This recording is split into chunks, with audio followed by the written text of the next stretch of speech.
when we meet someone, what questions do we usually ask? What questions? Who are you? What's your name? What do you do? Where are you from? Okay, whoa. How is it that in a crowd of this many smart people, we can predict 3 or 4 questions that when we meet someone, almost consistently, we ask them every single time. So I don't want to bag on those questions, but this session is not titled Subconscious Connections. And so our intention in the next 45 minutes is to be really deliberate and choiceful with how we connect. And we have a couple things planned that are designed to get the right people into the right conversations, as opposed to randomly filing in here. Before we get too deeply into that, I just want to have an experience. So we've acknowledged the elephant is in the room. We ask, what do you do? Where are you from? How are you? What company do you work for? This very standard set of questions. So in a moment, I'm going to invite you to turn to somebody around you and be really choiceful. Look at them, grab their name if you haven't, and ask them a question rooted in your own natural, genuine curiosity. And if you want a little bit more of a challenge, ask them a question rooted in your natural, genuine curiosity that you have not asked before, that you do not usually ask. So we're going to go with this. This is just the experience before we even get started. So we're going to do this for about 5 minutes, and you manage when you switch.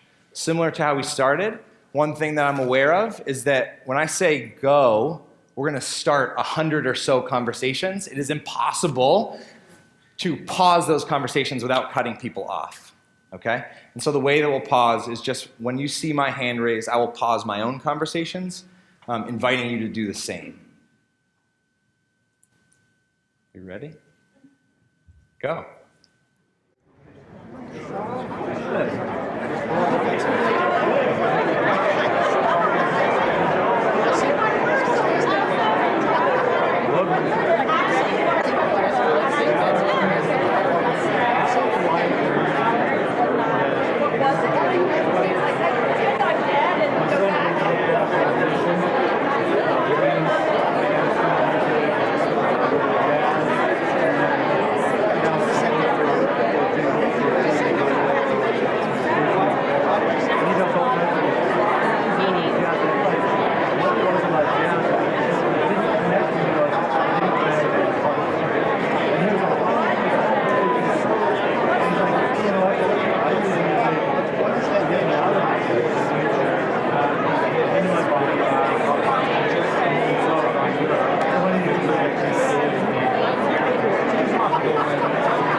Thank you. So one piece of data that we can take in. So when we have to peel away from conversations, we take that as a good sign, but also every paused conversation, let it be just a continued conversation. We've got 48 hours to be with each other. And so again, part of our intention here is to spark some of these connections, but we have 48 hours to go and create those. So what questions did you ask? Let's start this side of the room so we don't get too crazy. What questions did you ask? What was your earliest childhood memory? Whoo, cut straight to it. What else? What brought you here? What else? What is the most important life lesson have you learned? What is the most important life lesson that you've learned? What else?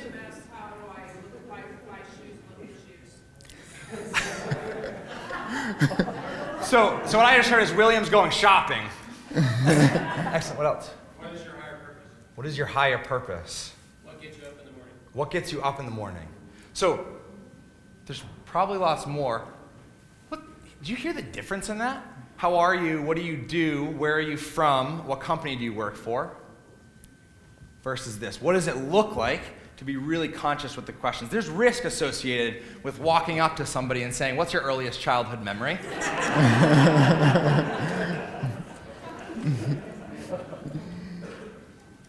What we're inviting us to, the place that we're stepping into in this first 45 minutes is let that be okay. We're all in this same boat together. What if we just actually expect that the questions that we ask? And so we're going to continue this experiment a little bit. I'm Chad, by the way. Hi.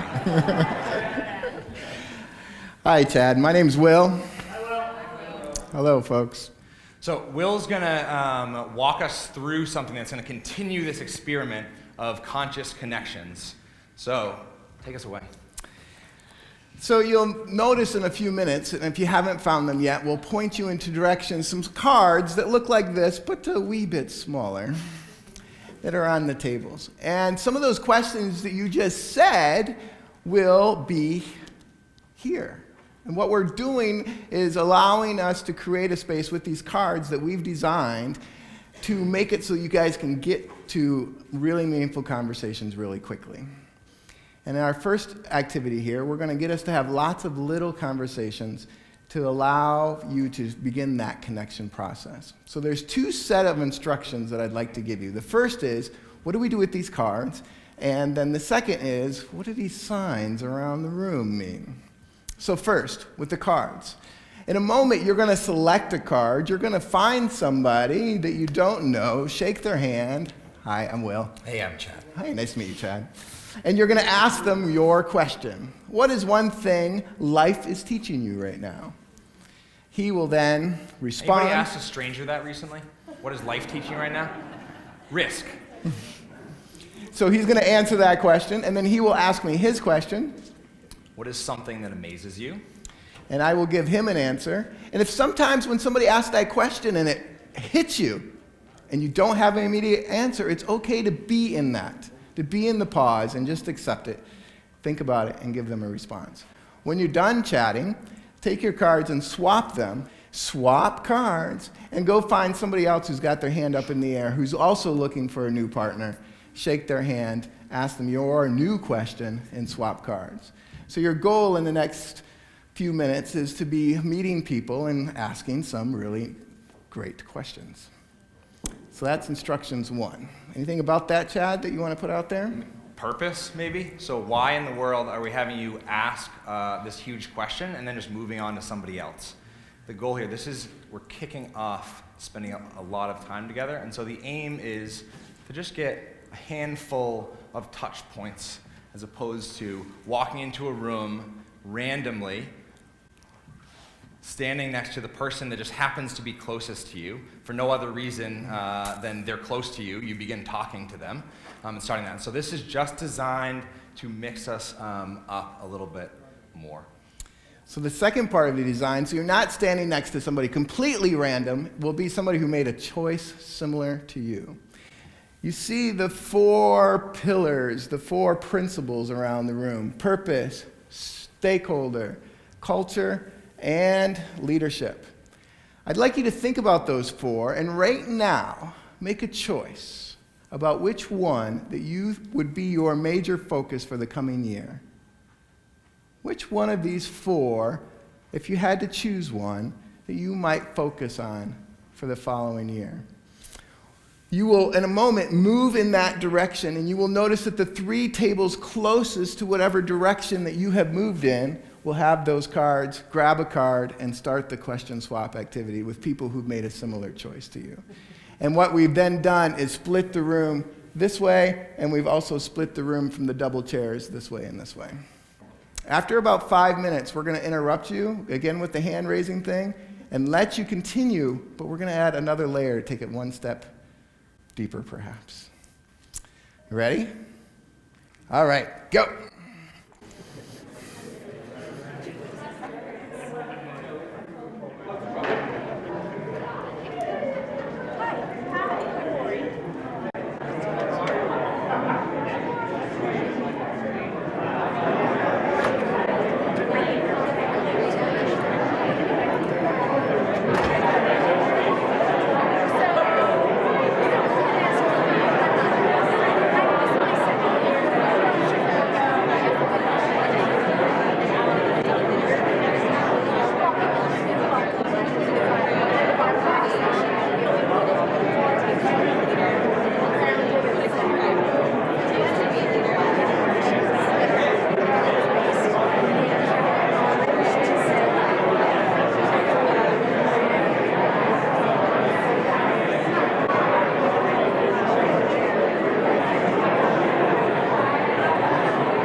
Hey, Chad, I got a confession. Confess, Will. I don't know what you're about to do right now. I noticed that as much as I love helping people talk about the things that matter, that I have a particular way that I like to listen that I'm a little ashamed of. Yeah. I spend a lot of time thinking about me when I listen. And I listen in this particular way where I see a couple head nods in there. There's a couple people who understand. Where I want to listen in such a way that I'm listening to win. So you start telling me a story about your kids, and I'm like, well, you don't know anything. Let me tell you about my kids. Or you tell me about how hard it is at work, and I'm like, all right, but let me tell you about how hard it is for me. And suddenly I'm not really listening. It's a dynamic that occurs for me. There's also a different way to listen. There is, and it's much harder, and it takes much more choice, consciousness to be able to do. But we would suggest that the alternative to listening to win is listening to understand. What does it look like if your purpose, when you pair up with someone, is solely to listen to understand? We'd suggest that if you're able to choose this, there's a way that we move from this mindset of it's about me to it's about we. This others-centered focus. All of a sudden, when we're in conversations at an event like, Conscious Capitalism 2016, and we meet somebody for the first time, are we listening to get? Are we listening, how can you be useful to me? Versus totally listening for the other. And so when I hear you're from Portland, my response is not, let me tell you about the one time I went to Portland. It's, wow, what do you really love about Portland? So that natural, genuine curiosity is fueling those conversations. So we're going to do, in a moment, invite you back into those conversations. Feel free to swap out your question if you'd like to with a new one on the table, or use your own. We have these really fantastic 8-pound blocks on our head, and when we use them very choicefully, our conversations have a way of taking on a different form. And so this time, instead of swapping around and moving around, this time, from the previous couple swaps that you did, pair up with somebody, ask them that initial question, and feel free to dive a little bit deeper. Follow that natural curiosity a little bit more. And what we'd invite you to do in this round is put on the pair of glasses of listening to understand. See what happens when you're listening, and raise the stakes a little bit more. Listen to the person that you pair up with as if their life depended on it. Listen to the person you paired up with as if their life depended on it. And just notice what's different. Notice how your conversation changes. One of my colleagues said it really wonderfully. He said, you can listen someone into being. And the next day I had an interaction where I saw somebody who was moved to tears only because somebody was listening so completely that that person had a new understanding about who they were. So listen them into being. Listen as if their life depends on it. Go for it.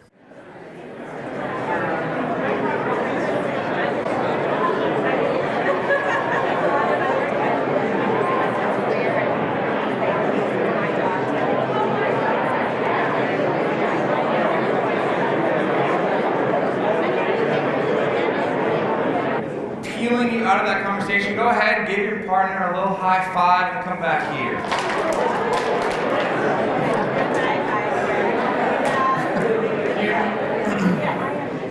Maybe you know you're at Conscious Capitalism when I say high five and like 10 people just went in for it. A hug. Excellent. So I'm feeling really curious. That round, so just have you pair up with one person, listening to understand. What did you notice that was different about that first swapping? What did you notice? A deeper connection. Deeper connection. What else? Learn more. Learn more. What else? How similar we both are. How similar. All these commonalities started popping up. I felt it more inside. Felt it more. I think people open up more when they know you're listening. Did anybody else have that experience that people actually felt like their partner was opening up more because of how they were listening? Wow. What else? Yeah. I found it spurred a curiosity, intellectual curiosity. The more I asked, the more I answered, the more I wanted to know. It's a beautiful cycle. We did not create these questions to be the end of a conversation. Think of a question as one key that just unlocks this trove of information that you then get to choose to be curious about. Yeah. If you don't find a strange thing every day, then you miss your day. Something that you learn. If you don't find a strange thing every day, then you've missed your day. Let's do 2 more. Sorry. Start gravitating towards what you really want to talk about with someone else. It's amazing. So sometimes a big piece of our job here is just to assume the social risk that it takes to just get there. Yeah, one more. I found there was safety. There was a feeling of safety in the community and trust. Felt cared for. Probably was listening to understand. Fantastic. So we've been doing lots of partner stuff. Will is going to take us to a place that's going to allow us in a very quick way to get a whole bunch of social data out in the room without necessarily saying any words. Thanks, Chad. One thing I want to say before we leave this space, because this space will influence what we're doing next, is so often when we do this with groups, we find that the groups become more quiet when we introduce this listening to understand, as if this person who's now speaking doesn't have to try to prove anything. They're just being together. And the room gets a whole lot quieter. It's really beautiful to see. So you've noticed that we've kind of got the room split into 4 quads. And so over here we've got 4 tables. Over there we've got 4 tables. Over there we've got 4 tables. And here we've got 4 tables. And on each table, there's a number, and in a moment, thinking about the size of your organization that you work in, or for, however you would like to say that, I would like for you to move your body to that table in your quadrant that matches the number of employees that you have, and then make a circle around that table. So if you got 10 people, then there should be a circle of 10. And if you could do that silently, I will actually give the next set of instructions while you move. You guys are just making a circle here. Because what we're going to ask you to do in a moment is to take a step in or take a step out. I'm going to give you some choices, some things to contemplate. Perfect. Some things to contemplate, and I just want you to quietly make a choice based upon what occurs for you. And observe what choice you made, and observe what choices other people have made. And then we'll give you some time to talk about whatever you just noticed. Does that make sense?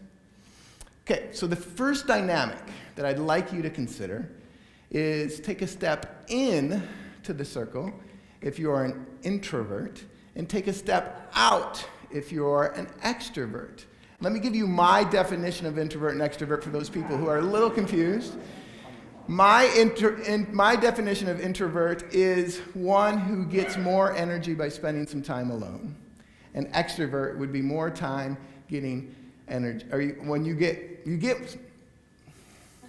I'm tangled. You're safe. Yay, people, I'm a person. A little bit of a side note, I was just in Ireland doing some peace and reconciliation work, and somebody made a mistake, and somebody else raised their hand and said, "That's fascinating." What was so beautiful about it is the whole week we were together, anytime somebody made a mistake, everybody in the room just raised their hand and said, "That's fascinating." And then you felt all supported. So if you could give me a "that's fascinating." That's fascinating. Oh, thank you. Okay, introvert, you get energy by spending time alone. Extrovert, you get energy by spending time with other people. So quietly go ahead and make a step in or a step out, and notice what other people chose. And if you could do that without talking, I'll give you the next one. So notice where people have chosen. All right. Notice what you have chosen, what that might mean. Now go ahead and slide back to that circle that you were initially in, and take a step in if you see yourself, if your personality is something like that gas pedal on the right-hand side, also called an accelerator. If you see yourself as an accelerator, you would take a step in, take a step out if you see your personality more as a brake. Neither one is wrong or right, they just is. Go ahead and make a choice.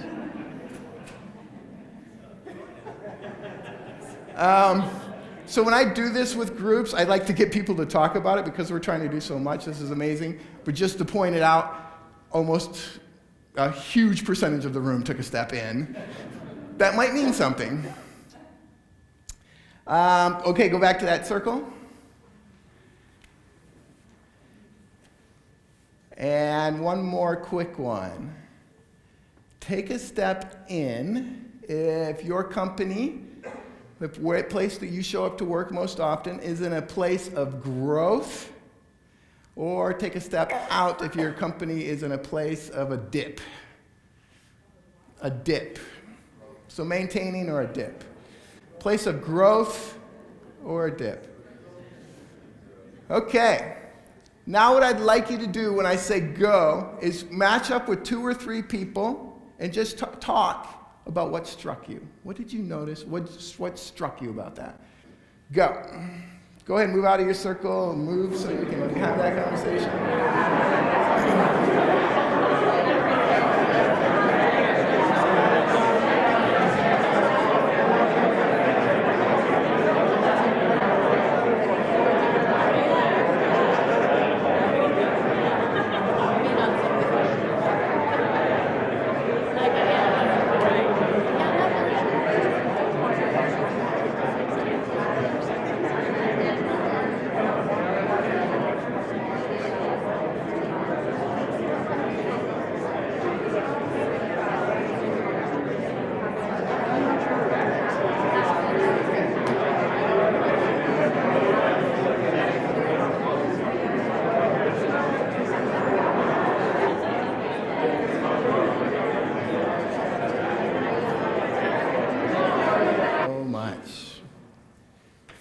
Thanks for being present and willing to engage and go to this place of conscious connections with us.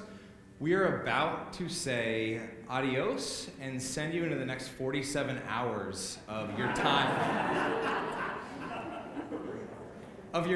here. And so one thing I'd love to point out is that what we are not saying is that this is a good place and this is a bad place. Both are true. One is natural. This place happens to be the higher brains that, because we're humans, we can choose into. This place happens to be the place that protects us and keeps us safe. That amygdala, that fight or flight response. And so it is this natural default, especially for some of us, when we walk through those doors, our brain is naturally, it's not bad and it's not good, is naturally going to go back into that subconscious place where we're asking, where are you from? What do you do? What company do you work for? And so our challenge and our push to you is see how long you can go with asking those conscious questions, being really deliberate and choiceful in the questions that you ask.